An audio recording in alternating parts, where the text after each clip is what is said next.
How did you get into acting? I was about 18. It was my first real job, and it was a very unusual job because I was working in the box office of the Old Vic Theatre. Then not only did I get to see an awful lot of plays, but I also met the actors, and I was able to sneak in to rehearsals in the theatre, quite illegally. And I became fascinated by the work of the theatre. What in particular fascinated you? But the thing that fascinated me, as I said, was when I was in rehearsals, it was the work of the theatre, the sort of work it was. So I stand at the back of the Old Vic Theatre when the actors were rehearsing. But mostly it consisted of people sitting rather glumly about saying, well, I don't know how to do this. I don't know how to do this. I don't know how to make this scene work. I don't understand my character. And the director would try to help them to understand the character or suggest a move here or a move there, or maybe they'd try walking in a different way or putting on a different hat. And bit by bit, it started to fall into place. And I thought, what a wonderful job.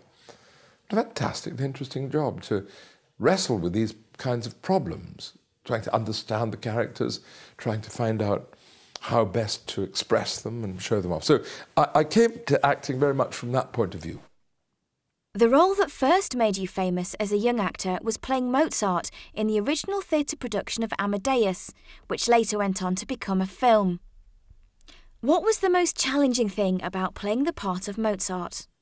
What was a challenge was that Mozart was a person who'd actually lived and was indeed one of the greatest artistic geniuses of the whole of Western civilization.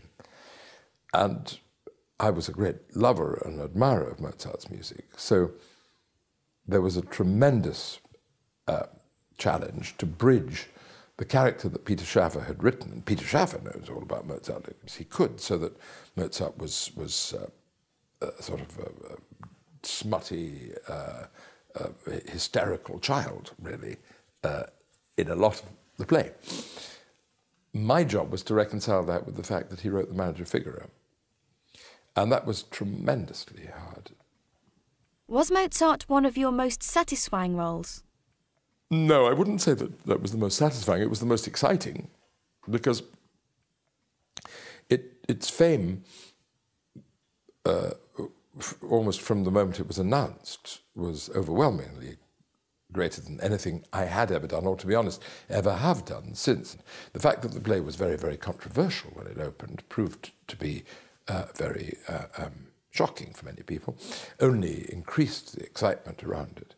And it was astonishing to look out into the auditorium every night and to see Paul Newman or Robert Redford or Ava Gardner or Margaret Thatcher sitting out there, because everybody had to see that play.